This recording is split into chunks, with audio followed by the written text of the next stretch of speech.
আসসালামু আলাইকুম। আহ, আজকে আমরা শুরু করবো জাভাস্ক্রিপ্ট। তো জাভাস্ক্রিপ্ট আমরা আসলে কতটুকু শিখব? আহ, আমরা আসলে শুধুমাত্র আমাদের প্লাগইন ডেভেলপমেন্টের জন্য বেসিক যেই কাজগুলো জাভাস্ক্রিপ্ট দিয়ে করা লাগে, ওই কমন কাজগুলো করার জন্য যতটুক জানা লাগবে ততটুক আমি দেখাবো ইনশাল্লাহ।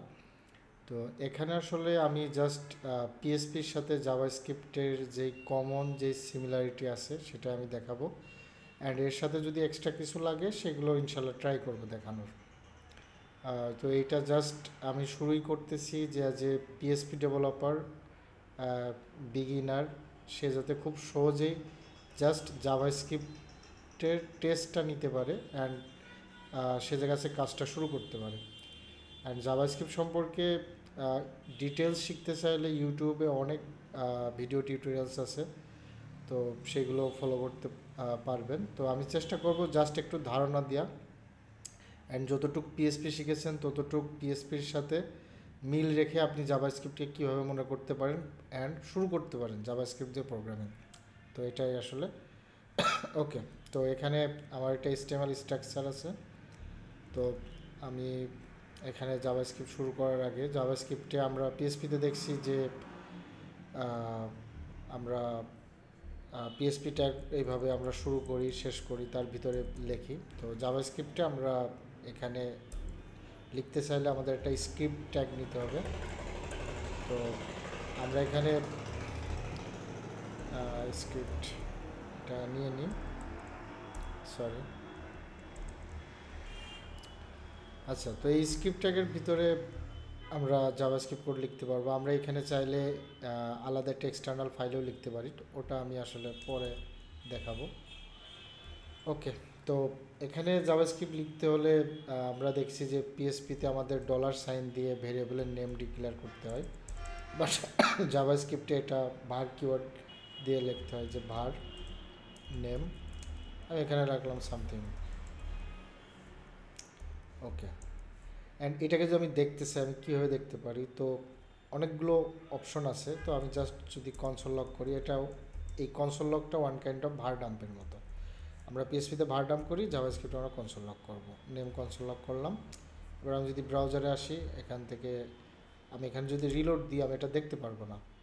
তো এটা দেখার জন্য কি করতে হবে? আমার ডেভেলপার টুলস ওপেন করতে হবে। তো আমি মাউসের রাইট বাটন ক্লিক করব, দেন এখান থেকে ইনস্পেক্ট ইনস্পেক্ট এটা ওপেন করার পরে যে আমি কনসোলে ক্লিক করব, এখানে আমার চলে আসবে, চলে আসছে সামথিং।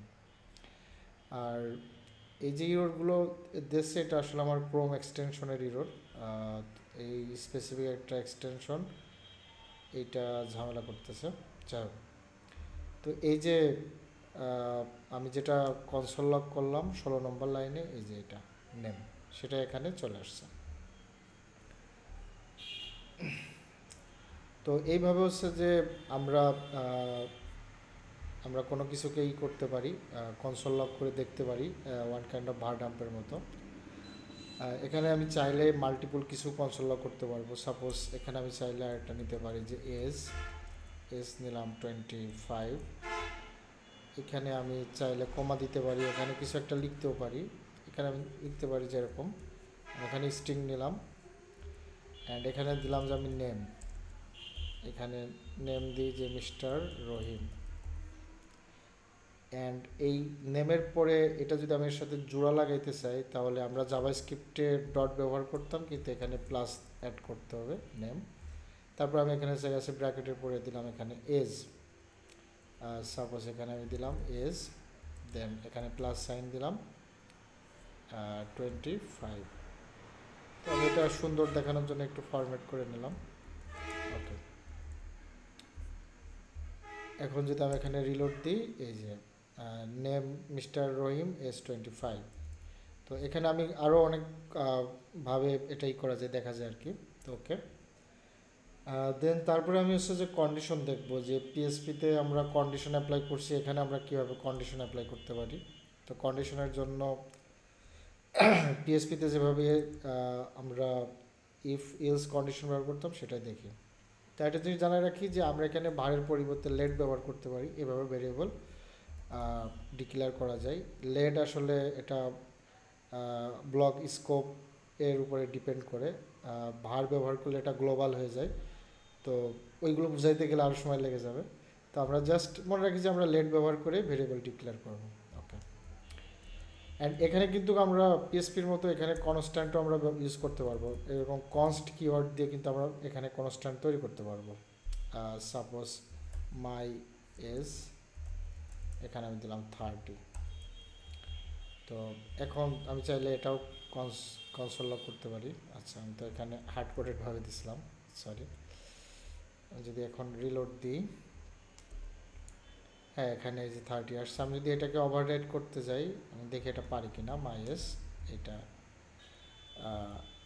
ইকুয়াল 35, দেখি এটা কি আসে। যদি রিলোড দিই, এখানে ইরর আসতেছে। তো এটা সেম পিএসপিতে যেভাবে কাজ করে এখানেও সেমভাবে কাজ করে। ওকে, আমরা কন্ডিশন দেখব, এটা বাদ দিয়ে দিই কনসোল লগ। আচ্ছা, তো কন্ডিশনে আমরা সিমিলারভাবে ইফ পিএসপিতে যেরকম করতাম এখানে অলমোস্ট প্রায় সেমই।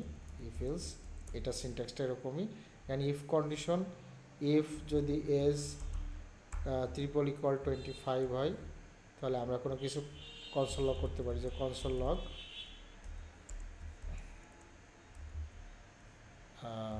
মাই এজ ইজ 25। আর না হলে আমরা এখানে দিতে পারি যে নট 25, ইজ নট 25। ওকে, আচ্ছা, তো এখানে ব্যাকস্ল্যাশ দিয়ে এটাকে আমরা, আচ্ছা এভাবে আমরা না লিখি, ইজ নট 25 দিই। ওকে, এখন যদি এর সময় রিলোড দিই, এখন ঠিক আছে যে মাই এজ 25। এখন যদি আমি এখানে এটা বাড়াই দিই, 30 করে দিই, ওকে রিলোড দিই, এটা ইজ নট 25। তো কন্ডিশনটা এইভাবে লিখতে হয়। এখানে আরও অনেক কন্ডিশন আছে যেগুলো পিএসপিতে যেভাবে কাজ করে এখানেও সেমভাবে কাজ করবে। তারপরে আমরা যদি লুপ আসি, যে এখানে লুপ কীভাবে চালাইতে হয়, তো এটাও আসলে সেম পিএসপিতে যেরকম চালাইতাম অলমোস্ট সেম। তো এখানে হচ্ছে যে আমি ফর লুপটা দেখাই। ফর লুপের 3টা থাকে প্যারামিটার। তো আমি এখানে যে let i equal 0 and then হচ্ছে যে আয়ের মান যতক্ষণ পর্যন্ত 5-এর ছোট থাকবে ততক্ষণ পর্যন্ত লুপটা চলবে, আয়ের মান এক এক করে বাড়বে। আমি কনসোল লগ করলাম, কনসোল ডট লগ আই। এখন আমি যদি রিলোড দিই, এই যে এটা লুপ কাজ করতেছে। এবার যদি আসি যে আমি কীভাবে জাভাস্ক্রিপ্টে একটা ফাংশন লিখব, তো এটাও সিমিলারভাবে হচ্ছে পিএসপির মতোই। তো আমি এখানে ফাংশন লিখতে হলে function keyword my get my age নামে একটা ফাংশন লিখলাম। অ্যান্ড এই ফাংশনে দেখা যাচ্ছে যে প্যারামিটার রিসিভ করতে পারে, যে আমরা চাইলে এভাবে প্যারামিটার দিয়ে দিতে পারি, যে এজ নামে প্যারামিটার দিয়ে দিতে পারি। দেওয়ার পরে দেখা যাচ্ছে যে আমি এখানে রিটার্ন করাইতে পারি। পিএসপিতে যেভাবে রিটার্ন কাজ করে জাভাস্ক্রিপ্টেও সেমভাবে রিটার্ন কাজ করে। আমি দিলাম যে রিটার্ন, আমি এজটা রিটার্ন করে দিলাম, ঠিক আছে। আচ্ছা, উপরের কোডটা আমি বাদ দিই, কনফিউশন তৈরি হবে। যে প্যারামিটারে পাঠালাম ওইটা রিটার্ন করে দিলাম। এখন আমি যদি এটাকে কল করি, কল করলে এটা কাজ করবে না, মানে আমি তো এটা রিটার্ন করছি, কোথাও তো রাখতে হবে। আমি লেট এজ এখানে আমি রাখলাম। আচ্ছা, আমি তো প্যারামিটারই পাস করলাম না আগের বার। আচ্ছা, আমি একটা 5 পাস করলাম। এখন যদি আমি রিলোড দিই, কিছুই আসতেছে না। বাট এই এজটাকে যদি আমি এখানে আবার কনসোল লগ করি, কনসোল ডট লগ, তাহলে আবার এই যে এজটা চলে আসবে 5। আমি চাইলে এইখানে সাথে যোগ করে দিতে পারি যে 25। যদি এখানে রিলোড দিই, 30 চলে আসছে। আচ্ছা, তো এইটাও আসলে আমি তো বলতেছি যে পিএসপির ফাংশন যেভাবে কাজ করে জাভাস্ক্রিপ্টের সেমভাবে, ঠিক আছে। তো জাভাস্ক্রিপ্টের আরেকটা অসাধারণ ফাংশন আছে, এটা এরো ফাংশন, যেটা আমি শর্ট হ্যান্ডে লিখতে পারি। তো এটাকে আমি দেখা যাচ্ছে এইভাবে লিখলেও এটা কাজ করবে না, এটা হচ্ছে এই, তখন হচ্ছে এটাকে লিখতে হবে একটা কনস্ট মাই এস অ্যান্ড এটাকে এইভাবে লেখা যাবে। এখন যদি আমি রিলোড দিই দেখবো যে আচ্ছা এখানে ইরোড দিচ্ছে কনস্ট মাই এস ইকুয়াল, আচ্ছা আমি ভুল করছি, এটা এরকম হবে। আমি যদি ব্যাক যাই, চলে এক্সাম্পল দেখাইতে দেখাইতে আমি এটা মিস্টেক করে ফেলছি, এটা এর ফাংশনটা এরকম হবে। এখন যদি আমি রিলোড দিই এখানে চলে আসছে সেম রেজাল্ট। তো এইগুলো আমরা নিজেরা আসলে শিখে নেব ইনশাল্লাহ। এরপর যদি আমি এরেতে আসি, যে এরে, তো এখানে হচ্ছে যে পিএসপির এরে অ্যান্ড জাভাস্ক্রিপ্টের এরে সেম। তো আমি সাপোজ এখানে ধরে লেট ফ্রুটস নামে আমি একটা এরে নিলাম, এখানে আমি এরে সাইন দিলাম, দেন দিলাম যে অ্যাপেল, দেন বানানা, অ্যান্ড এটা দেখতে হলে আমি কনসোল ডট লগ সেমভাবে দিলাম ফ্রুটস। ওকে, এখন আমি রিলোড দিই, সম্পূর্ণ ডাটায় চলে আসবে। স্পেসিফিক দেখতে চাইলে এর সাইন দেবো, দিয়ে ইন্ডেক্স নাম্বারটা দেবো যে 1, ব্যানানা চলে আসবে। এখন রিলোড দিই ব্যানানা, এই যে। তো এটাই তো আপাতত এইগুলোই আসলে যে বেসিক যে প্রোগ্রামিংগুলোর মিল আছে আসলে। আর তারপর যদি আমরা দেখি যে একটা ফর্ম আমরা কিভাবে সাবমিট করতে পারি, তো এইখানেই আসে সবচেয়ে ইম্পর্টেন্ট যেটা, আমরা এখানে একটা ফর্ম বানাই, HTML ফর্ম বানালাম, দেন এখানে একটা ইনপুট নিলাম, যেটা আমাদের মাঝে মাঝে করা লাগবে আর কি, অ্যাজাক রিকোয়েস্টের মাধ্যমে। ইনপুট, এখানে নিলাম টাইপ টেক্সট নিলাম, দেন নেম নিলাম, নেম বা সাপোজ নিলাম ইউজার নেম, অ্যান্ড এখানে একটা বাটন নিলাম, যে বাটন টাইপ সাবমিট, এখানে দিলাম সাবমিট। তো এখন হচ্ছে যে আমি জাভাস্ক্রিপ্টের মাধ্যমে এই ফর্মটা আমি কেমনে সাবমিট করবো। আমি যদি এটা দিই, আমি যদি এখন সাবমিটে ক্লিক করি, পেজটা রিলোড হয়ে যাচ্ছে। বাট জাভাস্ক্রিপ্টে যখন আমি সাবমিটে ক্লিক করব, পেজটা রিলোড নেবে না, রিলোড না নিয়ে এখানে যে যা ইনপুট দেবো সেটা আমার কনসোল লগে দেখাবে। তো এইটা করার জন্য আমাদের হচ্ছে যে সিলেক্টর ব্যবহার করতে হবে, যে এটা ডম ম্যানিপুলেশন বলে। তো এটা ধরার জন্য, এই ডম ধরার জন্য আমি কি করব, যে ডকুমেন্ট ডট কোয়ারি সিলেক্টর, তো কোয়ারি সিলেক্টর দিয়ে আমি কি ধরবো, আমি এই ফর্ম ট্যাগটা ধরবো। প্রথমে ফর্ম ট্যাগটা আমি ধরলাম, অ্যান্ড তো আমি এটা কি করতে পারি, ধাপে ধাপে যাইতে পারি। আমি সাপোজ একটা ভেরিয়েবল নিলাম, যে লেট টেম্প নামে একটা টেম্পোরারি একটা ভেরিয়েবল নিলাম, আমি দেখাই যেটা ধরলে কি আসে আসলে, কনসোল ডট লগ টেম্প। আচ্ছা, এই যে আমি কিন্তু এই যে document dot query selector form দিয়েছি, তার সাথে সাথে কিন্তু এই পুরো HTML-টা কিন্তু এখানে চলে আসছে। ওকে, তো আমি হচ্ছে যে চাইলে এখানে কিন্তু ফর্ম ট্যাগ না দিয়ে কিন্তু আমি এখানে ক্লাস নেম দিয়েও ধরতে পারতাম। যেমন ক্লাস যদি রাখি যে মাই ফর্ম,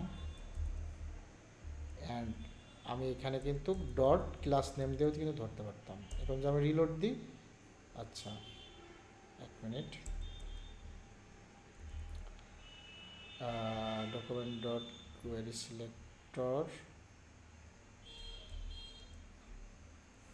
সিলেক্টর অল দিলে আমি ক্লাস নেম সহকারে ধরতে পারবো। আচ্ছা, ও সরি, আমি আগের এক্সাম্পলে থেকেই দেখি যে এটা কাজ করে কিনা। Console dot log temp, reload দিই, হ্যাঁ, তারপর এটা কাজ করছে। তো আমি কোয়ারি সিলেক্টর অল দিয়েও ধরতে পারবো, যদি মাল্টিপল থাকে সেই ক্ষেত্রে ধরতে পারবো। তো এটা তো আসলে ডম ম্যানিপুলেশনের ক্লাস না, তো এটা শিখতে হবে আর কি, যে কীভাবে ডম ম্যানিপুলেশন করা যায়। তো সিম্পল আমি দেখাই যে হ্যাঁ আমি এটা ধরছি। এখন এইটা ধরলেই তো আমার হচ্ছে না, আমার লাগবে এই বাটনে যখন কেউ হিট করবে, এই বাটনে কেউ যখন হিট করবে তখনই কনসোল লক করবে। তাহলে এটাকে আমার বাড়াইতে হবে। তো আমি এখানে হচ্ছে যে যেহেতু পুরোটাই আমি ধরছি, এখানে আমি একটা ইভেন্ট লিসেন করাইতে পারবো। তো আমি এটা বাদ দিই। এখানে আমি ডট দিলাম add event listener. Add event লিসেনারের এখানে আমি হচ্ছে যে দিতে পারবো যে সাবমিট, মানে এটা এই ফর্মটা যদি সাবমিট হয়, আসলে যদি এই ফর্মটার ইভেন্টটা যদি সাবমিট হয়, এটা সাবমিট হয়, তাহলে এখানে একটা ফাংশন, এই জায়গায় একটা ফাংশন হচ্ছে ফাংশন, আমি এইটাকে বলেছি অ্যানোনিমাস ফাংশন, যে নাম ছাড়া ফাংশন। এই ফাংশন প্যারামিটার হিসাবে ইভেন্টটা নেবে। তো আমি সেই ইভেন্টটা এখানে ধরতে পারবো। অ্যান্ড এইটা আমি ইভেন্ট ডট প্রিভেন্ট ডিফল্ট এইটা দিলে পেজটা রিলোড নেবে না। তারপরে আমি হচ্ছে যে এবার কি করতে পারবো, কনসোল ডট লগ, আমি সাপোজ করলাম হ্যালো। এখন যদি আমি এটা রিলোড দিই, এখন যদি সাবমিটে ক্লিক করি, এখন আর পেজটা রিলোড নিচ্ছে না, বারবার হ্যালো প্রিন্ট হচ্ছে। বাট আমি এখানে যেটা লিখবো সেটা আমি এখানে দেখাইতে চাই। সেটা দেখানোর জন্য সিম্পল যে আমি হচ্ছে যে এখানে লেট ইউজার নেম, দেন ডকুমেন্ট ডট কোয়ারি সিলেক্টর, এইটার ভিতরে হচ্ছে যে আমি ধরতে পারবো যে কোনোভাবে। আমি সাপোজ আমার নেম ইউজার নেম আছে, এটা ইউনিক আছে, এটা ধরে আমি ধরতে পারবো যে ইনপুট, এখানে আমি হচ্ছে যে নেম, দেন হচ্ছে ইউজার নেম,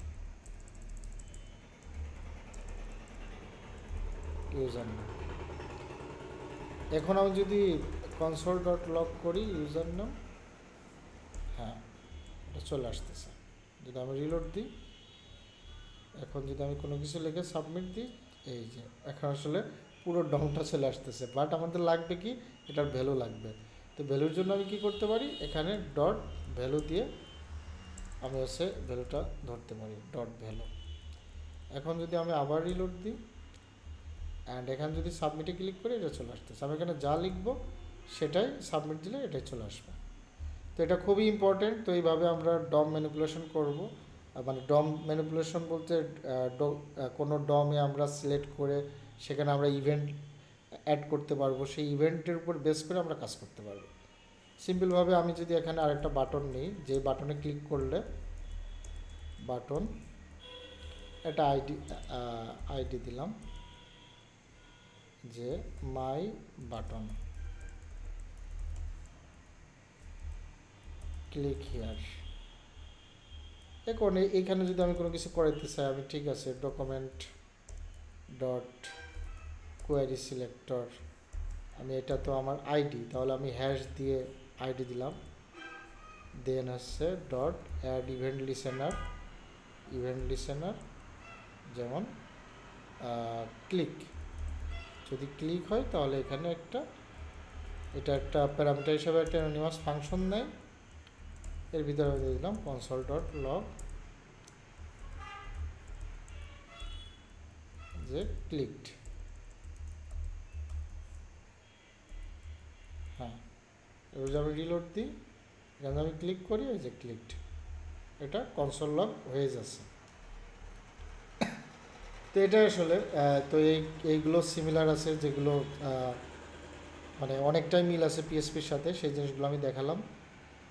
তো এটা আসলে অ্যান্ড জাভাস্ক্রিপ্ট কোথা থেকে ভালোভাবে শিখবেন, তো এটার জন্য হচ্ছে যে W3 স্কুলে আসতে পারেন, W3 স্কুলস। এখান থেকে আসলে যে জাভাস্ক্রিপ্ট আছে, তো এখান থেকে বেসিক জাভাস্ক্রিপ্টগুলো শিখে নিতে হবে। তো এই বেসিক জাভাস্ক্রিপ্ট খুবই ইম্পর্টেন্ট, যে আমাদের ছোটোখাটো কাজ করার জন্য। আমরা যখন প্লাগ ইন বানাবো তখন আমি দেখাবো আসলে জাভাস্ক্রিপ্টগুলো কেমনে ইউজ করতে হয়। এরপরে জাভাস্ক্রিপ্টের একটা লাইব্রেরি আসে, সেটা হচ্ছে jQuery, এই যে এটা jQuery। তো এই jQueryটা হচ্ছে যে জাভাস্ক্রিপ্টে আমাদের অনেক কিছু মানে কোড দিয়ে লেখা লাগে, সেটা আমরা jQueryর মাধ্যমে খুব সহজে আমরা লিখতে পারবো। যেমন এখানে শো হাইট আছে, এই শো হাইটগুলো জাভাস্ক্রিপ্ট দিয়েও করা যায়, আবার হচ্ছে jQuery দিয়েও করা যায়। বাট jQueryতে সিম্পল কয়েকটা কোড লিখলে হয়ে যায়, জাভাস্ক্রিপ্টে একটু অনেক বেশি কোড লেখা লাগে। তো যে কোয়ারিটা আমি দেখাচ্ছি না এটা আপনারা নিজেরাই দেখে নেবেন, এটাই আর কি। তো আমরা ইনশাল্লাহ আগামী ক্লাস থেকে ওয়ার্ডপ্রেসে জাম্প করা শুরু করব। এটাই জাস্ট আমি দেখাই দিলাম যাতে মানে জাস্ট কেউ কারো যদি হচ্ছে যে পিএসপিটাই ফার্স্ট প্রোগ্রামিং ল্যাঙ্গুয়েজ হয়ে থাকে, সে যাতে জাভাস্ক্রিপ্ট সম্পর্কেও একটু আইডিয়া পায় অ্যান্ড আস্তে আস্তে দেখা যাচ্ছে নিজে থেকেই অল্প অল্পকে শিখে নিতে পারে। এটাই। তো ঠিক আছে, সবাই ভালো থাকবেন, আল্লাহ হাফেজ।